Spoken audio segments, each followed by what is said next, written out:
باللہ من الشیطان الرجیم بسم اللہ الرحمن الرحیم وَلَقَدْ آتَيْنَا مُوسَىٰ 9 آیَاتٍ بَيِّنَاتٍ فَاسْأَلْ بَنِي إِسْرَائِيلَ إِذْ جَاءَهُمْ فَقَالَ لَهُ فِرْعَوْنُ إِنِّي لَأَظُنُّكَ يَا مُوسَىٰ مَسْحُورًا قَالَ لَقَدْ عَلِمْتَ مَا أَنزَلَ هَٰؤُلَاءِ إِلَّا رَبُّ السَّمَاوَاتِ وَالْأَرْضِ بَصَائِرَ وَإِنِّي لَأَظُنُّكَ يَا فِرْعَوْنُ مَثْبُورًا فَأَرَادَ أَن يَسْتَفِزَّهُم مِّنَ الْأَرْضِ فَأَغْرَقْنَاهُ وَمَن مَّعَهُ جَمِيعًا وَقُلْنَا مِن بَعْدِهِ لِبَنِي إِسْرَائِيلَ اسْكُنُوا الْأَرْضَ فَإِذَا جَاءَ وَعْدُ الْآخِرَةِ جِئْنَا بِكُمْ لَفِيفًا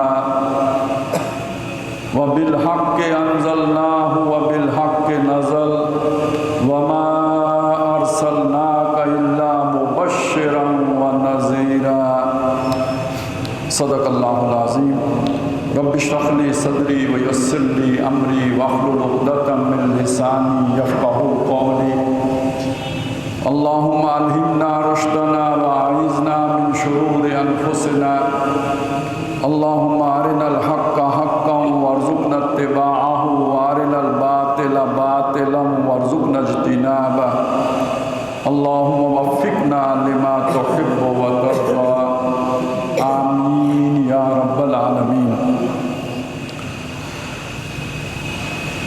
آج امت مسلمہ ہر طرف سے مصیبتوں میں گھری ہوئی ہے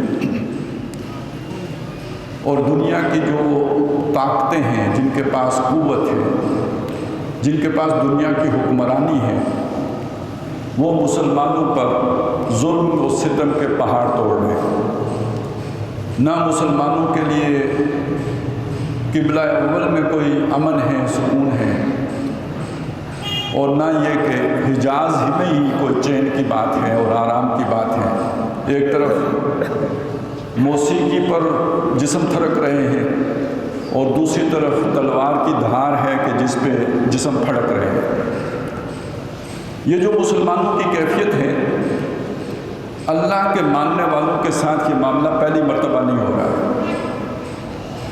قرآن مجید ہمیں بتاتا ہے کہ تاریخ میں حق پرستوں کے ساتھ یہ روش ہمیشہ رہی ہے اور یہی آزمائش ہوتی ہے۔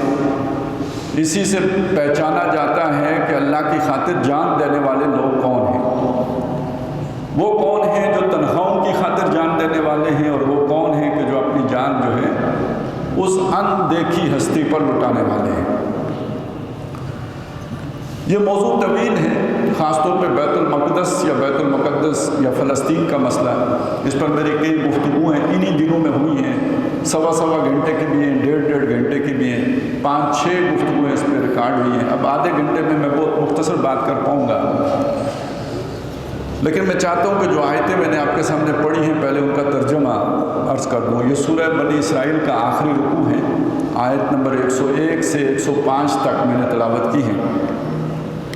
یہ موسیٰ علیہ السلام کا ذکر ہے، اس میں فرمایا وَلَقَدْ آتَيْنَا مُوسَىٰ الْكِتَابَ 9 آیات، ہم نے موسیٰ کو 9 نشانیاں دی، یعنی جب فرعون کی طرف بھیجا تو 9 نشانیاں دے کر بھیجا، معجزے 9 دے کے بھیجا۔ 9 آیات بینات فاسأل بنی اسرائیل اذ جاءہم، بنی اسرائیل سے پوچھ لو جب موسیٰ ان کی طرف آئے تھے کیا کیا نشانیاں لے کے آئے تھے۔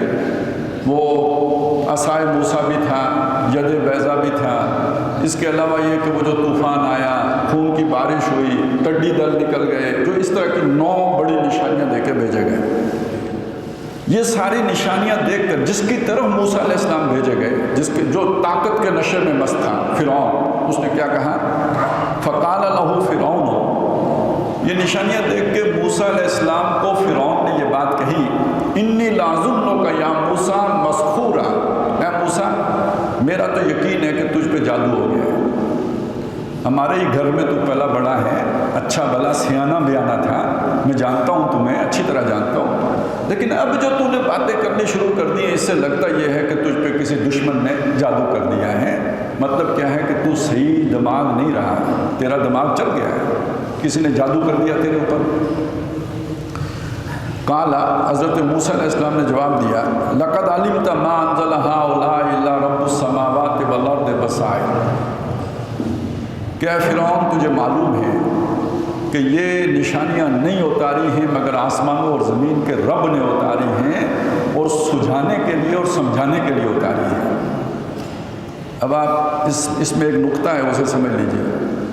فرعون کیا کہہ رہا ہے؟ موسیٰ آپ پر جادو ہو گیا ہے۔ موسیٰ کیا کریں؟ تم جھوٹ بول رہے ہو، تمہیں پتہ ہے یہ جادو نہیں ہے، تم جانتے ہو کہ یہ اللہ کی طرف سے نازل کی ہوئی ہیں، تم بن رہے ہو۔ یہ جو بن رہے ہو نا، اس کو آج کل بیانیہ کہتے ہیں۔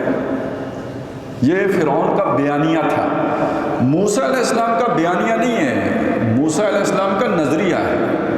موسیٰ علیہ السلام توحید سامنے پیش کر رہے ہیں، اس کے مقابلے میں جو جھوٹ گڑا ہے فرعون نے، وہ بیانیہ ہے۔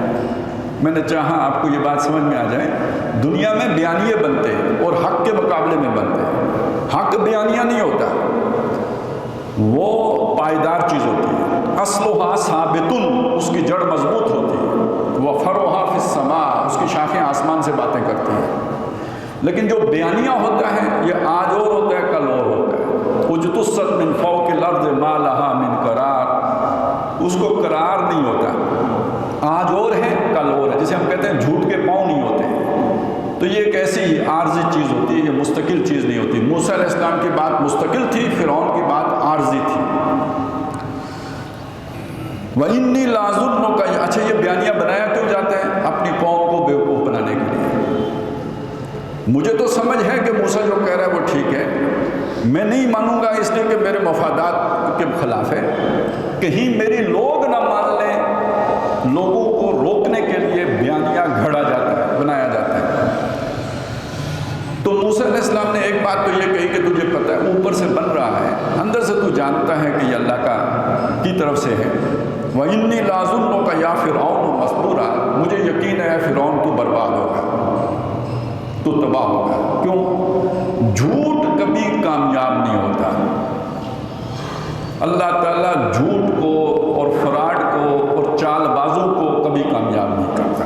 تو چال بازیاں کر رہا ہے تو کامیاب نہیں ہوگا۔ اب یہاں ایک سبق ہے ہمارے لیے، اگر ہم حق پر کھڑے ہیں تو آخری کامیابی اہل حق کی ہوتی ہے، اور ہمارے دشمن جتنے بھی اسلحہ سے لیس ہوں، جیسے کہ موسیٰ علیہ السلام کے مقابلے میں فرعون کتنا طاقتور تھا، لیکن چونکہ اس کی بنیاد جھوٹ پر تھی، موسیٰ علیہ السلام کو یقین تھا کہ یہ برباد ہوگا اور ہم غالب آئیں گے۔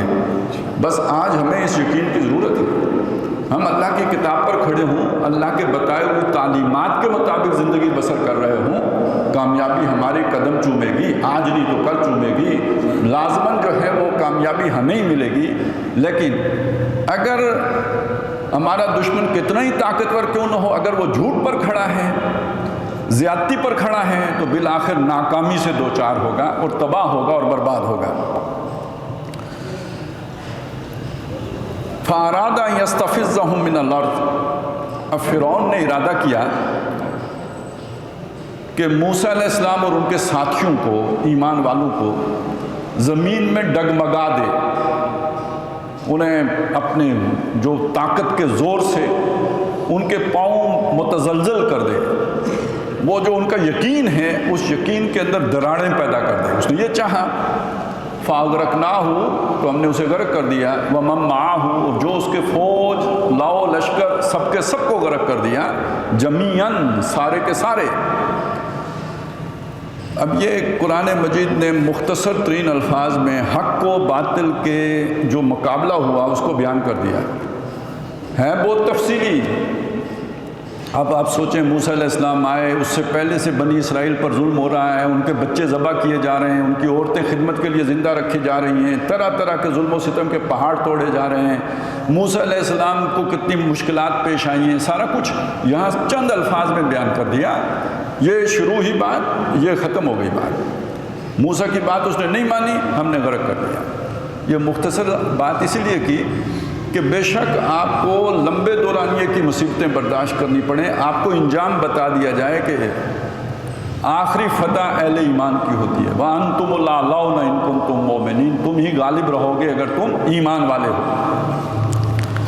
اب یہاں اس کے بعد ایک نئی بات ہے، جن پر اللہ نے احسان کیا، جس کے دشمنوں کو اللہ نے غرق کر دیا، ہلاک کر دیا، اب اللہ ان سے خطاب کر رہا ہے۔ آپ آج سوچیں، آج ہم مسلمان ہیں، کمزور ہیں، ظلم کی چکی میں پس رہے ہیں، کل اللہ ہمارے سارے دشمنوں کو ختم کر دیتا ہے، امریکہ بھی ختم ہو گیا، اسرائیل بھی ختم ہو گیا، اور جتنے ظالم ہیں سارے ختم ہو گئے، جو پیچھے رہ گئے ان سے بات ہو رہی ہے نا، ہوگی نا پھر اب۔ اسی طرح فرعون کو ختم کرنے کے بعد اللہ تبارک و تعالیٰ موسیٰ علیہ السلام اور ان کے ساتھیوں سے فرما رہے ہیں، وَقُلْنَا مِن بَعْدِهِ، اس کے بعد ہم نے کہا بنی اسرائیل سے جو مظلوم تھے ان سے کہا، اسْكُنُوا الْأَرْضَ، سکونت اختیار کرو، ٹھہر جاؤ جا کر زمین پر، الارض، سورہ مائدہ میں اسے کھول دیا گیا، یہ ارض کون سی ہے؟ الارض المقدسۃ التی، وہ مقدس سرزمین، پاک سرزمین، یعنی فلسطین، یعنی یہ کہ یہ جو آج جسے ہم یروشلم کہتے ہیں، اس علاقے میں جا کے بسیرا کر لو۔ موسیٰ علیہ السلام اسی لیے ان کو لے کے نکلے، صحرائے طی میں آئے، وہاں سے جب انہوں نے جانا تھا آگے تو قوم سے کہا کہ چلو اب لڑنا پڑے گا، کیونکہ جس جگہ کا اللہ نے وعدہ کیا ہے وہاں پہ کوئی قوم آباد ہے، اس سے لڑیں گے تو پھر اس کے بعد اللہ وہ ہمیں دے گا۔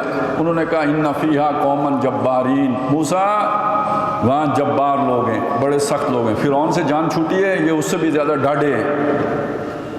وَلَن نَدْخُلَهَا أَبَدًا، اور کبھی بھی ہم اس میں ہرگز داخل نہیں ہوں گے، مَا دَامُوا فِيهَا، جب تک کہ وہ اس میں موجود ہیں، ہاں وہ چلے جائیں، فَإِنَّا دَاخِلُونَ، پھر ہم چلے جائیں گے۔ جب حضرت موسیٰ نے بار بار سمجھایا کہ دیکھو ایک دفعہ حملہ کرو، اللہ تمہاری مدد کرے گا، موسیٰ علیہ السلام کے مخلص ساتھیوں نے بھی سمجھایا، انہوں نے اور یقین کے ساتھ کہا کہ ہم بالکل نہیں داخل ہوں گے، اور موسیٰ علیہ السلام کو صاف کہہ دیا فَذْهَبْ أَنْتَ وَرَبُّكَ فَقَاتِلَا، تم اور تمہارا رب جا کے لڑو، اِنَّا هَاهُنَا قَاعِدُونَ، ہم یہاں بیٹھے رہیں گے۔ تو اس کے بعد پہلے تو موسیٰ علیہ السلام نے اللہ سے دعا کی، اللہ میں اس قوم کے ساتھ نہیں رہنا چاہتا، لا املک الا نفسی، اے میرے رب مجھے اپنی و آخی، اپنے اور اپنے بھائی کے سوا کسی پر میرا اختیار ہی نہیں، کوئی میری بات ہی نہیں سنتا۔ فَافْرُقْ بَيْنَنَا وَبَيْنَ الْقَوْمِ الْفَاسِقِينَ، تو ہمارے اور ان فاسقوں کی قوم کے درمیان اللہ تو جدائی پیدا کر دے، ہمیں علیحدہ علیحدہ کر دے، ہم ساتھ اب نہیں رہنا چاہتے۔ اللہ تعالیٰ نے بھی فرمایا کہ اب یہ 40 سال اسی صحرائے طی میں چکر کھاتے پھریں گے، اس ارض مقدس میں داخل نہیں ہو سکیں گے۔ وہ جو ارض مقدس جس میں اللہ نے کہا تھا فرعون کو میں نے مار دیا، تم جا کے وہاں ڈیرا لگاؤ، تو اب یہ اس میں داخل نہیں ہو سکیں گے، 40 سال تک نہیں داخل ہو سکیں گے۔ اب یہ قرآن مجید کے نزول سے کم از کم 3500 سال پہلے کا واقعہ سمجھ لیجیے۔ اس کے بعد موسیٰ علیہ السلام دنیا سے چلے گئے، موسیٰ علیہ السلام کے جانے کے بعد پھر ان کے جو شاگرد تھے 40 سالوں بعد اس قوم نے جنگ کی، یہ علاقہ فتح کر لیا، اللہ نے غالب کیا، اس علاقے پہ 12 حکومتیں قائم کر لیں۔ اب یہ بڑی لمبی تفصیل ہے، میں بہت جلدی سے گزروں گا، تفصیل میں نے اور جگہوں پہ بیان کی ہے۔ پھر وہ ختم ہو گیا، اس کے بعد وہ وقت آیا کہ جب طالوت نے جنگ کی، طالوت اور جالوت کی جنگ ہوئی، جس میں داؤد علیہ السلام نے آ کے جالوت کو قتل کر دیا۔ پھر ان کی 100 برس کی ایک بڑی عظیم سلطنت قائم ہوئی، کیوں 16 برس طالوت کے، 40 داؤد علیہ السلام کے، 40 سلیمان علیہ 96 برس کی حکومت، بہت اعلیٰ۔ پھر سلطنت 2 حصوں میں تقسیم ہو گئی، 721 قبل مسیح میں ایک ختم ہو گئی، اور 587 میں دوسری ختم ہو گئی، کافروں کے ہاتھوں ختم ہوئی۔ یعنی اس وقت کے جو مسلمان تھے ان سے ان کا علاقہ چھین لیا، بیت المقدس چھین لیا، کافروں نے چھین لیا، مشرکوں نے چھین لیا۔ پھر اس کے بعد حضرت عزیر علیہ السلام کا واقعہ آتا ہے، انا یحیی ھذہ اللہ بعد موتھا، اس بستی کو اللہ اس طرح برباد ہونے کے بعد کیسے دوبارہ زندہ کرے گا۔ پھر اللہ نے 100 سال کے لیے انہیں نیند دے دی، 100 سال کے بعد اٹھے، پھر انہوں نے جا کے قوم کو سمجھایا یہ دوبارہ آبادی شروع ہوئی، کرتے کرتے کرتے کرتے پھر ایک عظیم سلطنت بن گئی، اور کہتے یہ ہیں کہ حضرت سلیمان علیہ السلام سے بھی بڑی علاقہ تھا جو اس سلطنت میں شامل ہو گیا۔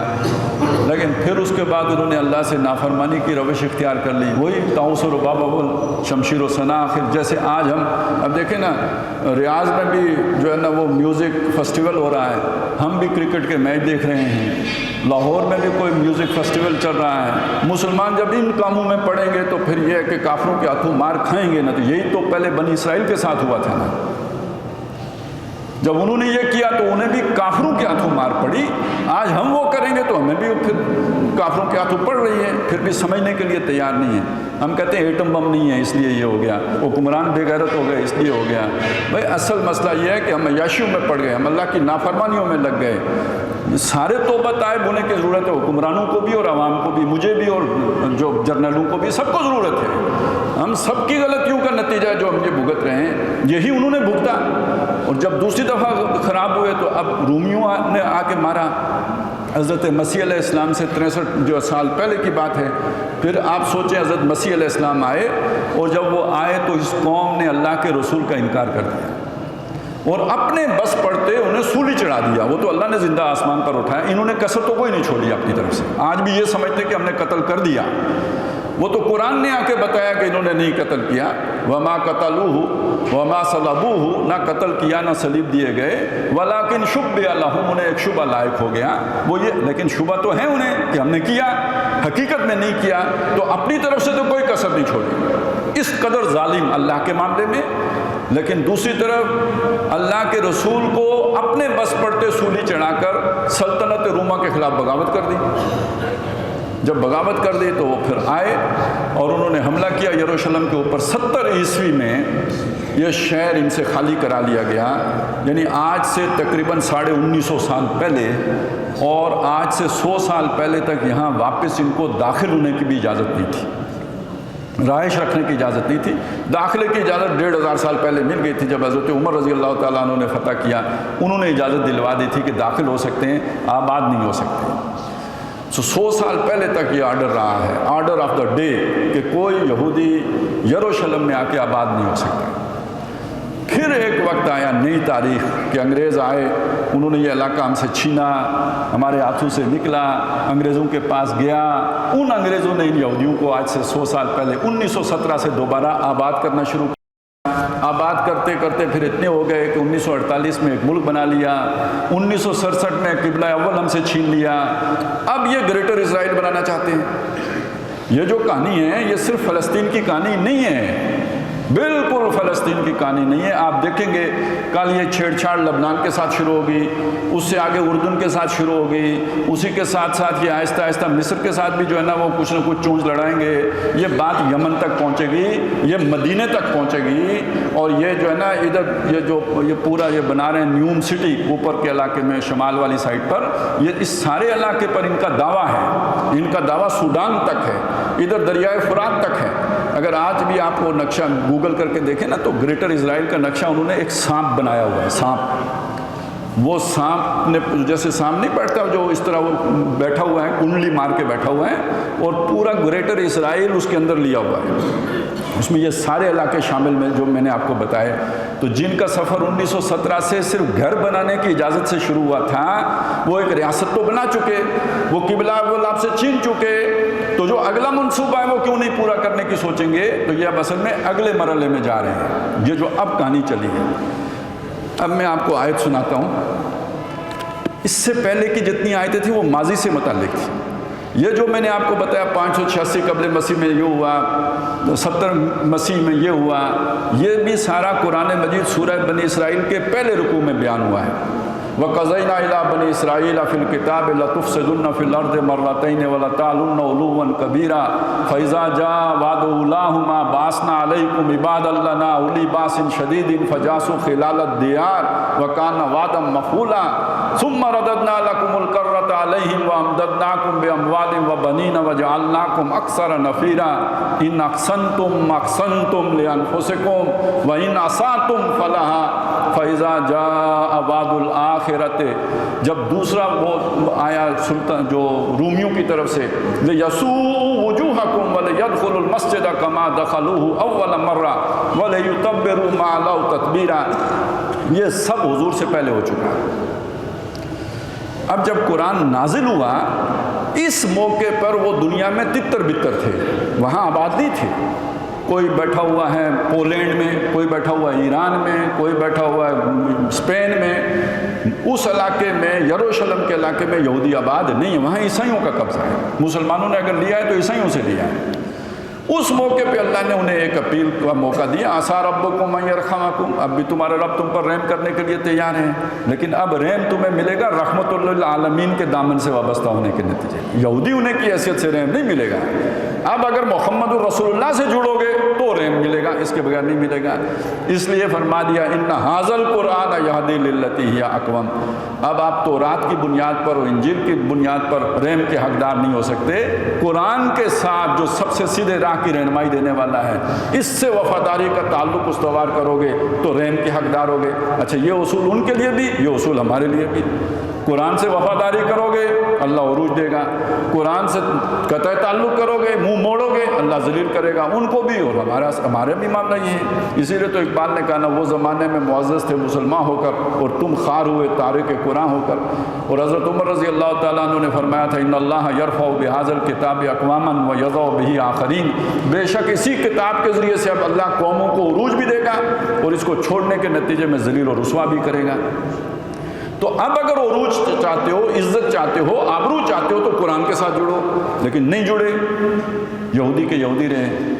تو اب یہ والی آیت آئی فَإِذَا جَاءَ وَعْدُ الْآخِرَةِ، اب پوری بات سمجھ لیجئے جو یہاں پہ ہو رہی ہے، کیا ہو رہی ہے؟ جاؤ وہاں پہ رہو، کبھی تمہاری باری کبھی دشمنوں کی باری، یہ باریاں چلتی رہیں گی، کبھی تم وہاں فاتح کی حیثیت سے داخل ہوگے، کبھی ذلیل کر کے نکالے جاؤ گے، پھر ایک آخری وعدہ آئے گا جو ابھی نہیں آیا تھا، حضور کے دور میں ابھی نہیں ہے۔ آخری وعدہ جب آئے گا، جِئْنَا بِكُمْ لَفِيفًا، ہم تمہیں لپیٹ کر واپس لے آئیں گے۔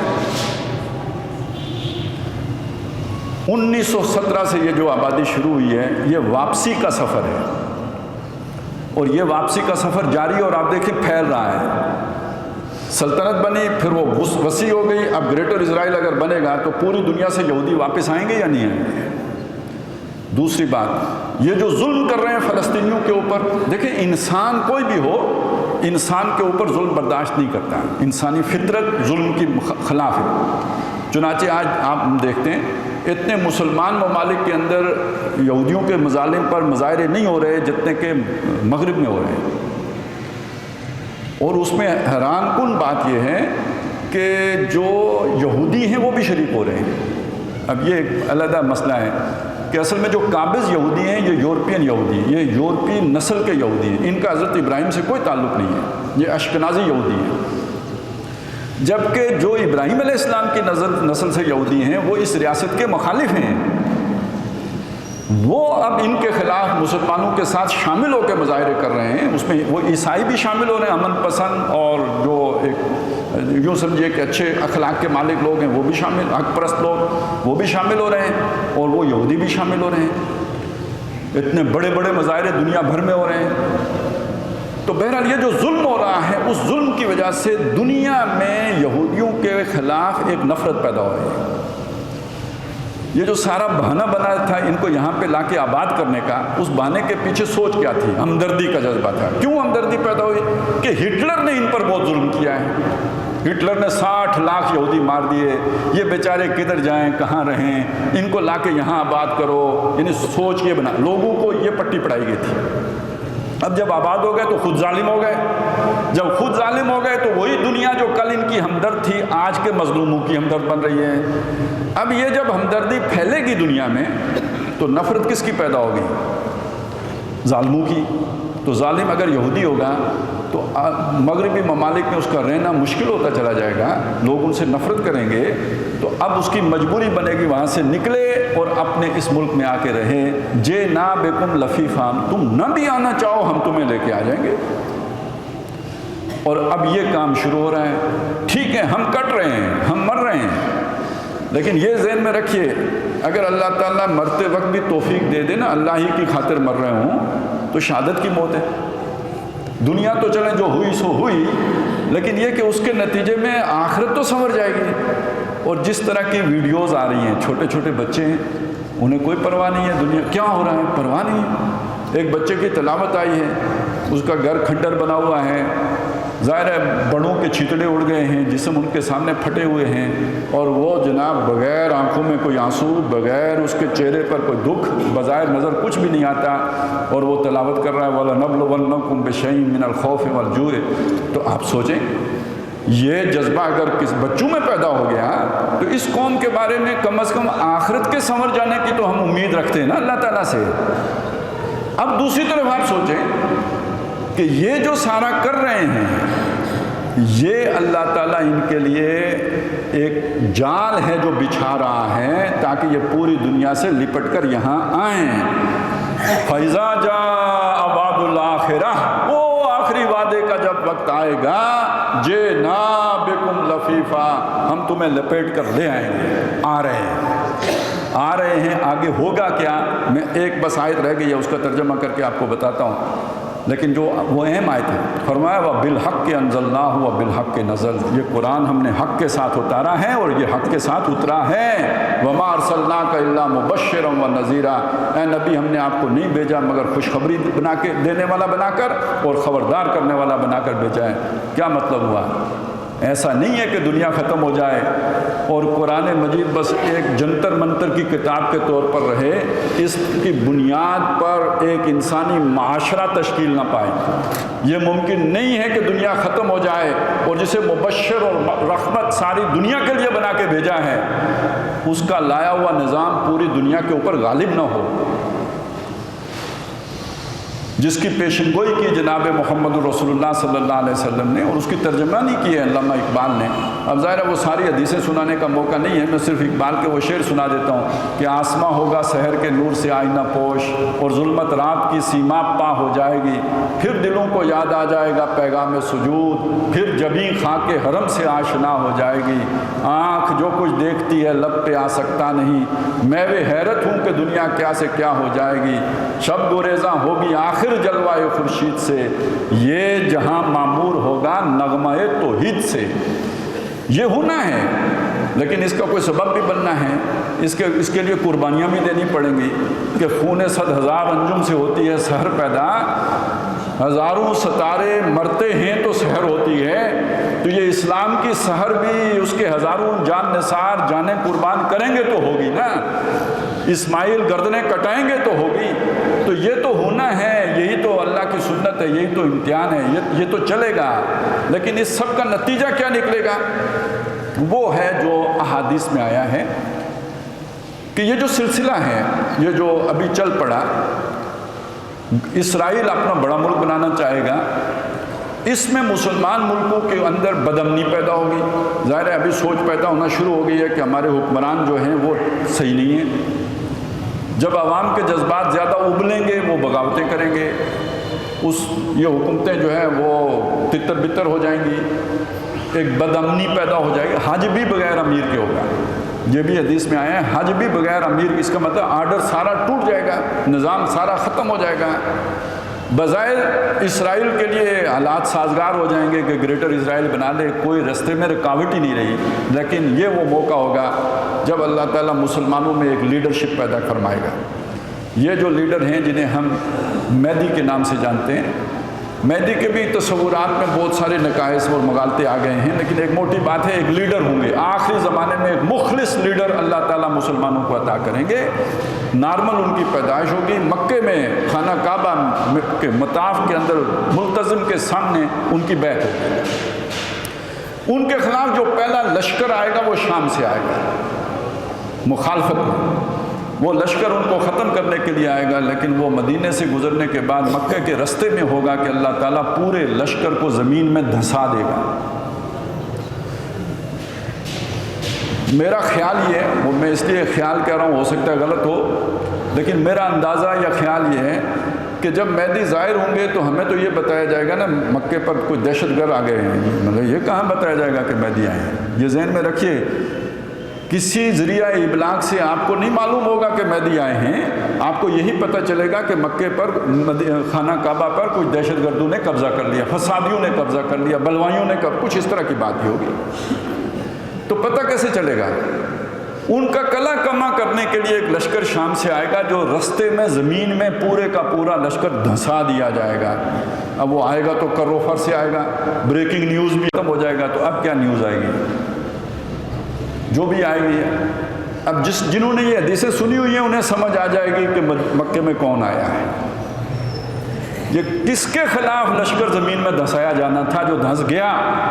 یہ گویا ایک عالمی نشانی ہوگی، لگ پتہ جائے گا کہ مہدی آیا ہے۔ میں نے تھوڑی تفصیل اس لیے بتا دی، آج کل جھوٹے مہدی بھی آگے پیچھے بہت گھومتے پھرتے رہتے ہیں، تو اے نہ ہوئے کوئی لاہوری مہدی پکڑ لیو، لاہوروں مہدی کوئی نہیں آنا، وہاں سے آئے گا اور اس کے خلاف جو مخالفت میں لشکر آئے گا وہ شام سے آئے گا اور وہ لشکر زمین میں دھنسا دیا جائے گا۔ اس کے بعد حضرت مہدی جو پہلی جنگی کارروائی کریں گے وہ بھی شام کے خلاف ہوگی، اور اس وقت شام کی صورتحال یہ ہوگی کہ ایک طرف مسلمان محصور ہوں گے اور دوسری طرف عیسائیوں کا لشکر ہوگا جس نے مسلمانوں کو محصور کر کے رکھا ہوگا۔ تو حضرت مہدی اپنا لشکر لے کے ان کے درمیان آ جائیں گے۔ وہ عیسائی ان سے کہیں گے ہمارا آپ سے جھگڑا نہیں ہے، ہمارا جھگڑا ان کے ساتھ ہے، آپ بیچ میں نہ آئیے۔ وہ کہیں گے نہیں، یہ ہمارے بھائی ہیں، ہم ان کی مدد کرنے کے لیے آئے ہیں۔ اور ہم اب فرق آپ کو معلوم ہوا، آج کیا مسئلہ ہے؟ آج یہ مسئلہ شامیوں کا ہے اور یہ مسئلہ عراقیوں کا ہے، یہ مسئلہ ایرانیوں کا ہے اور یہ مسئلہ پاکستانیوں کا ہے۔ سب سے پہلی بات حضرت مہدی آ کے اس کی الٹ کریں گے، نہیں میں جو ہے وہاں کا اور یہ یہاں کے نہیں، ہم ایک ہیں، مسلمان ہیں۔ وہ نیل کے ساحل سے لے کے تابہ خاک کاشغر، ایک ہوں مسلم حرم کی پاسبانی کے لیے، نیل کے ساحل سے لے کے تابہ خاک کاشغر میں وہ ہوں، لہذا میں ان کا ساتھ نہیں چھوڑوں گا، میں ان کی طرف سے تمہارے خلاف لڑوں گا۔ یہاں سے ایک جنگ کا آغاز ہوگا، یہ 7 سال رہے گی، 7 سالہ جنگ ہے۔ اس کے بعد یہ ایسا ہوگا تمام عیسائی فوجیں پسپا ہو جائیں گی اور یہ ترکی تک کا علاقہ، استنبول، یہ سارا یہاں تک مسلمان فاتح ہوں گے، یہ شہر فتح کر چکے ہوں گے کہ خبر آئے گی کہ المسیح الدجال ظاہر ہو گیا ہے۔ یہ یہودی ہوگا، اس کا مطلب ہے کہ جب یہ ان فوجوں کو شکست ہوگی تو یہودی اپنی طاقت لے کے تو مقابلے پہ آ جائیں گے۔ خبر اس وقت جھوٹی ہوگی لیکن یہ لوگ جب واپس پہنچیں گے تو وہ سچ ثابت ہو چکی ہوگی، وہ سچ مچ نکل چکا ہوگا۔ لیکن حضرت مہدی کے لیے بھی ممکن نہیں ہوگا کہ وہ دجال کا مقابلہ کریں، اس کے پاس ایسی طاقتیں ہوں گی کہ حضرت مہدی اس کا مقابلہ نہیں کر سکیں گے۔ تو وہ دمشق میں محصور ہوں گے، خانہ کعبہ میں داخل نہیں ہو سکے گا دجال، مدینہ منورہ میں داخل نہیں ہو سکے گا، اور اس وقت بیت المقدس میں بھی نہیں داخل ہو سکے گا۔ آج بیت المقدس ان کے قبضے میں ہیں، لیکن حضرت مہدی کے دور میں جب وہ آزاد ہو چکے گا اور اس کے بعد جب دجال آئے گا تو یہ جو دجال ہے یہ بیت المقدس میں بھی داخل نہیں ہو سکے گا، وہ مسلمانوں کے پاس ہوگا، لیکن حالت محصوری کی ہوگی۔ اور دمشق کی مسجد بھی، اس میں بھی مسلمان محصور ہوں گے کہ اللہ تعالیٰ اس دجال کا قلع کما کرنے کے لیے حضرت عیسیٰ علیہ السلام کو زمین پر بھیجیں گے، ان کا نزول ہوگا اور وہ دمشق میں اتریں گے، اور مسلمان اس وقت جو ہے اپنی صفیں سیدھی کر چکے ہوں گے فجر کی نماز پڑھنے کے لیے۔ وہ اتریں گے تو جو امام ہیں وہ پیچھے ہٹیں گے، اب ظاہر ہے اللہ کے پیغمبر تھے اپنے وقت کے، تو وہ پیچھے ہٹیں گے کہ یہ نماز پڑھائیں، تو وہ انہیں آگے کریں گے کہ نہیں میں آپ کے پیچھے نماز پڑھوں گا۔ اور نبی صلی اللہ علیہ وسلم نے فرمایا، ایک اور روایت میں ہے کہ اگر موسیٰ علیہ السلام بھی آئیں تو وہ میری شریعت کی پیروی کریں گے۔ پرانی شریعتیں ساری منسوخ ہو چکی ہیں، جب شریعتیں منسوخ ہو چکی تو امتیں بھی منسوخ ہو چکی ہیں۔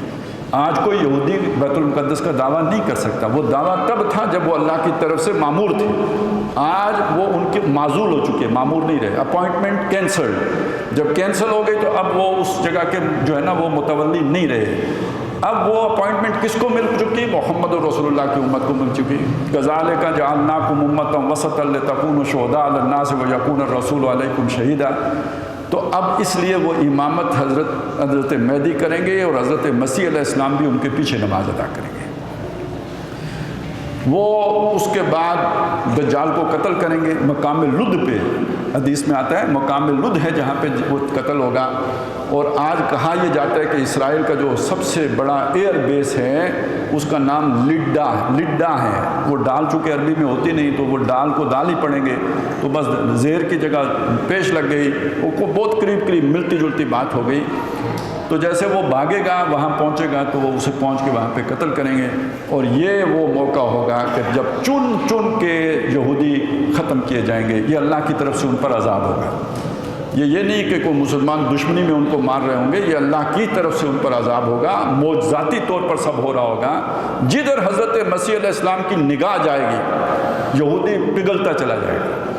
اگر وہ کوئی چھپے گا کسی چٹان کے پیچھے تو وہ چٹان پکار کے بتائے گا کہ یہ میرے پیچھے یہودی چھپا ہوا ہے۔ اگر کسی درخت کے پیچھے چھپے گا تو وہ درخت پکارے گا کہ میرے پیچھے یہودی چھپا ہوا ہے۔ آج جو ہائی ٹیک کا زمانہ ہے اس میں ایسے آلات بن گئے ہیں کہ انسان کی سانس ڈیٹیکٹ ہو جاتی ہے، اس سے پتہ لگ جاتا ہے کہ یہاں کوئی بندہ چھپا ہوا ہے، سائنس کے ذریعے سے یہاں پہنچوں۔ اللہ تعالیٰ پھر وہ روحانی علم ایسا حضرت مسیح علیہ السلام کو دیں گے کہ جو سارے اس سسٹم کا توڑ کر دے گا، اور یوں جو ہے نا وہ طاقت ختم ہو جائے گی۔ تو اب آپ سمجھے کہ پوری دنیا میں حضرت مسیح علیہ السلام گھوم گھوم کے ان کو مارتے تو کتنا مشکل ہوتا ہے۔ تو یہ اللہ نے آسان کر دیا کہ وہ خود ہی چلے آئے یہاں پر کھچے ہوئے، اور جب ایک جگہ پہ جمع ہو جائیں گے تو اللہ تعالیٰ ان کی آخری جو ہے نا وہ فیصلہ فرما دے گا خاتمے کا۔ بس اس میں اتنا سمجھ لیجئے کہ دکھ ہیں، تکلیفیں ہیں، مصیبتیں ہیں، ہم جھیل رہے ہیں، ہم پر پڑ رہی ہیں۔ گردن کسی کی فلسطین میں کٹ رہی ہے تو کیا ہمارے دل پر اس کا کوئی اثر نہیں ہوگا؟ مرنے والا تو مر جاتا ہے، لیکن یہ کہ جس کے سینے میں خنجر لگ جاتا ہے نا وہ تڑپتا رہتا ہے، وہ نہیں مرا ہوتا ہے۔ حدیث میں آتا ہے ایسا وقت آئے گا کہ جب تم قبر کے پاس سے گزرو گے تو خیال کرو گے کہ یہ قبر والا مجھ سے بہتر ہے، یہ سکون سے سویا ہوا ہے، مجھ پر جو غموں کے پہاڑ ہیں میں زیادہ مصیبت میں ہوں، قبر والے کو بہتر خیال کرو گے۔ یہ بھی ہے کہ 100 آدمی جس کے بیٹے ہوں گے جس کے 99 مارے جائیں گے، ایک بچے گا، تو تکلیفیں بہت آنی ہیں۔ لیکن میں آج آپ کے سامنے یہ بات اس لیے کر رہا ہوں کہ آگے ہو سکتا ہے زیادہ، اس سے بھی زیادہ اندھیرے آئیں، اور جب اندھیرے آتے ہیں تو منافقین کو اپنا کھیل کھیلنے کا موقع مل جاتا ہے۔ غزوہ احزاب کے موقع پر جب تمام طاقتیں مسلمانوں پر ٹوٹ پڑیں عرب کی، اور ایک چھوٹی سی مدینے کی بستی وہ اپنا کیا دفاع کرے گی، بظاہر لگتا نہیں تھا کہ مسلمان اب بچیں گے، لگتا تھا پیس دیے جائیں گے۔ تو جو منافق تھے انہوں نے کہا ما وعدنا اللہ ورسولہ الا غرورا، ہم سے اللہ اور اس کے رسول نے جھوٹے وعدے کیے تھے۔ جن کے دلوں میں ایمان تھا انہوں نے ان حالات کو دیکھ کے کہا ھذا ما وعدنا اللہ ورسولہ، ہم سے تو اللہ اور رسول نے یہی وعدے کیے تھے۔